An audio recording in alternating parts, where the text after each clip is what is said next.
we continue our journey through the Book of Jasher. Israel settled in Egypt. What began as a refuge from famine slowly, almost imperceptibly, became a permanent residence.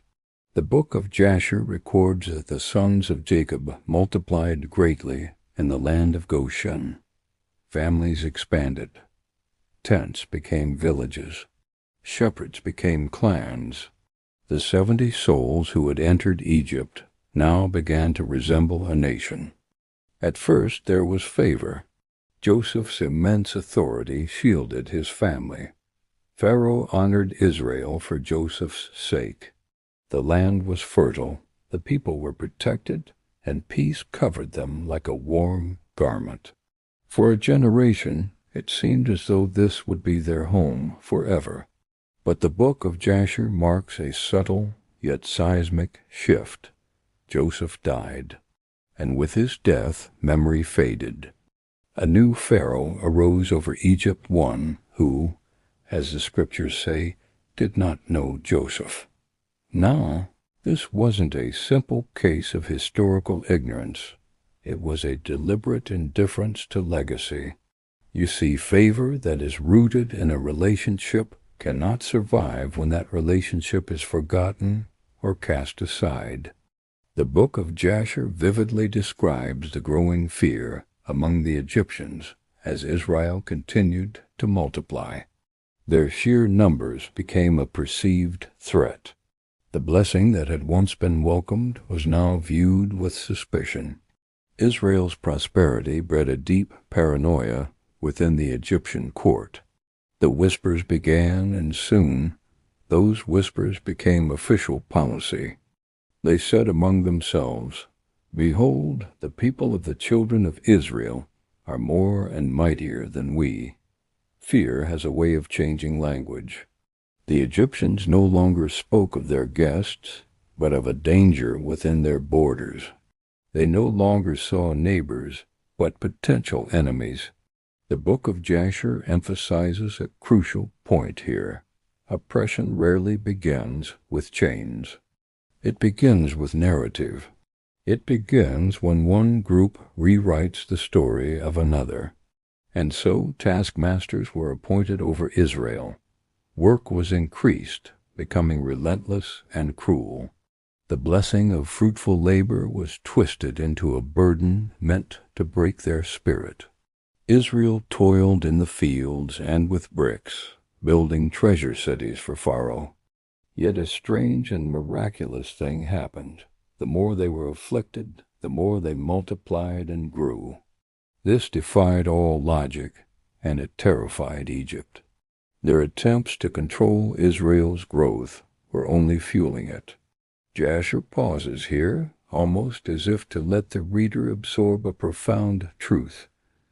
God often allows pressure not to destroy his people, but to reveal who they are becoming. The pressure was forging an identity, a resilience that could not be manufactured in times of comfort.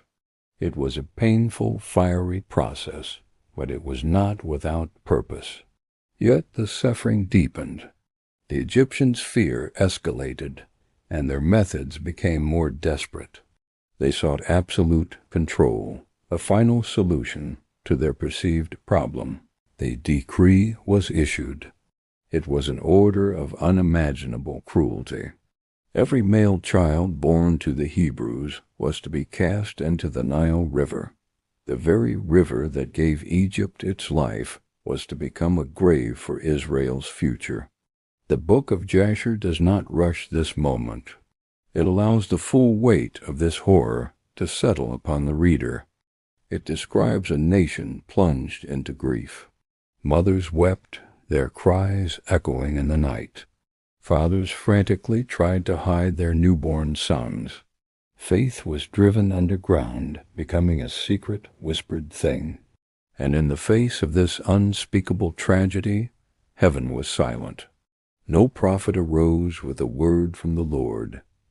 No miracle intervened to stop the slaughter.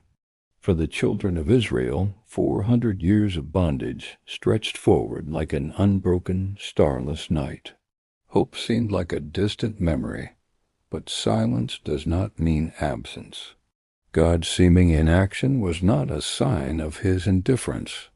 In the next portion of our study, we will uncover how God was moving quietly, unseen, through the courage of midwives, the faith of a mother, and the compassion of a princess. He was preparing deliverance long before the name Moses was ever known. Thanks for watching. We continue our journey through the book of Jasher. Oppression, you see, does not erase faith. It buries it, and buried faith, well, that's where roots begin to grow. The book of Jasher now turns its focus away from the grand halls of Pharaoh's throne and zooms in on the quiet, resilient courage of ordinary people. Because this, my friends, is how deliverance always begins. The decree stood firm. All Hebrew sons were marked for death, but 2 women refused to bow to fear. Jasher records the names of the midwives with profound honor. Their names were Shiphrah and Puah. The text makes it clear they feared God far more than they feared Pharaoh. So when they were ordered to destroy life, they chose to preserve it instead. They even lied not to deceive righteousness, but as an act of resistance against pure evil. And God honored them for it. He blessed them and built them families. This moment is pivotal.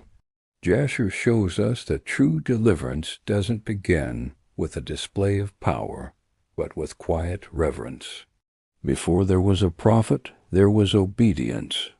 Before the signs and wonders, there was a simple, powerful refusal to cooperate with darkness. Pharaoh's initial plan failed, and so his fear escalated. He issued a new decree, this time to all his people. The Nile River, the very source of life that sustained Egypt, was now chosen as the instrument of mass death. It was to become the grave for Israel's future. Yet in a breathtaking turn of divine irony, God would turn this decree completely on its head. A Levite woman, Jochebed, conceived and bore a son. Jasher tells us she hid him for 3 agonizing months. Every single day was a risk. Each baby's cry was a potential death sentence. Her faith wasn't measured in grand declarations, but in whispered prayers and silence and in perfect timing. When concealment was no longer an option, surrender followed. But this was not a surrender to Pharaoh. It was a surrender to God. She placed her child in an ark and listened to this carefully. Jasher deliberately uses the exact same Hebrew word, teva, that was used for Noah's ark.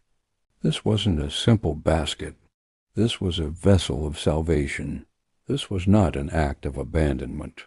It was an act of profound trust. The very river that was meant to kill became the pathway of preservation. And who should find the child? None other than Pharaoh's own daughter. As she came to the Nile to bathe, she saw the ark among the reeds. Her heart was moved. Compassion overcame the king's command. The scripture says she knew he was one of the Hebrew children, and yet she chose mercy. The book of Jasher masterfully highlights the irony here. Egypt, in its attempt to destroy Israel, ended up raising the very deliverer who would one day confront and dismantle its throne. The child was named Moses.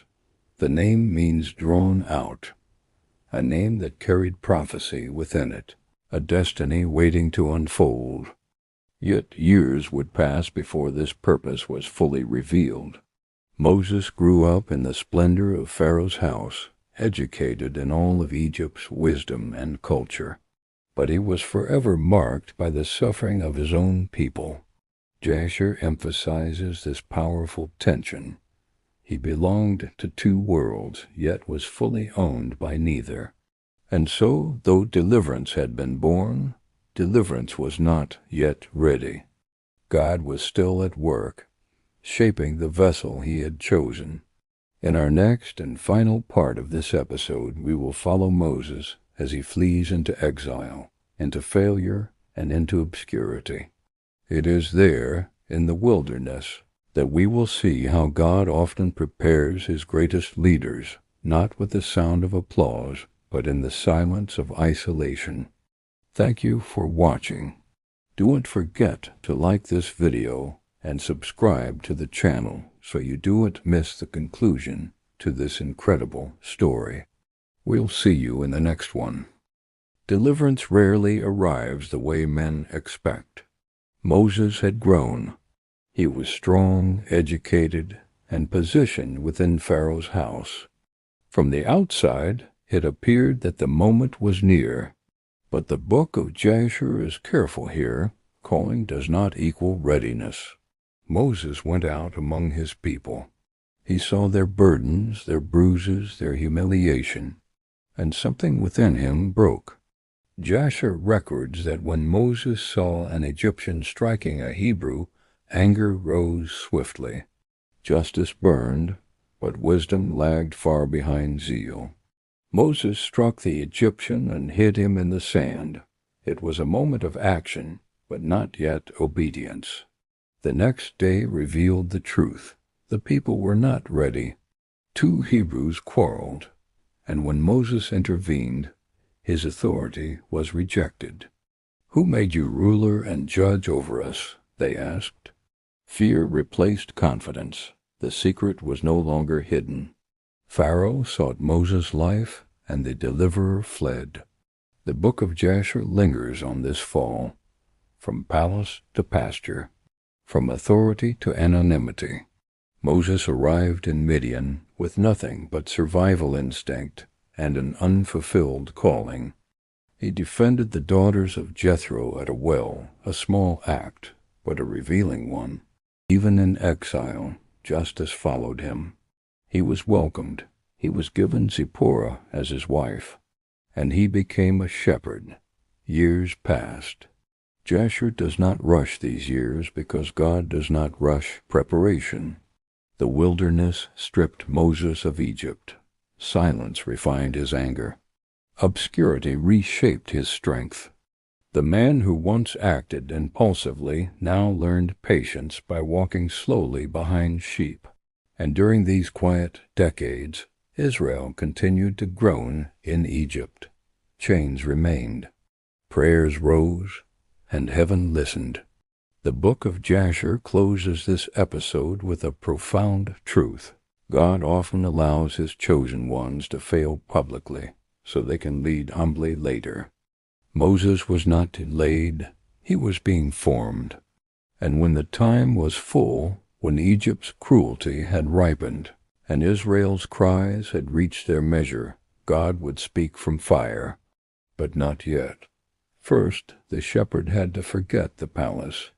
Thank you for joining us on this journey through the Book of Jasher. If these stories are speaking to you, please like, subscribe, and share.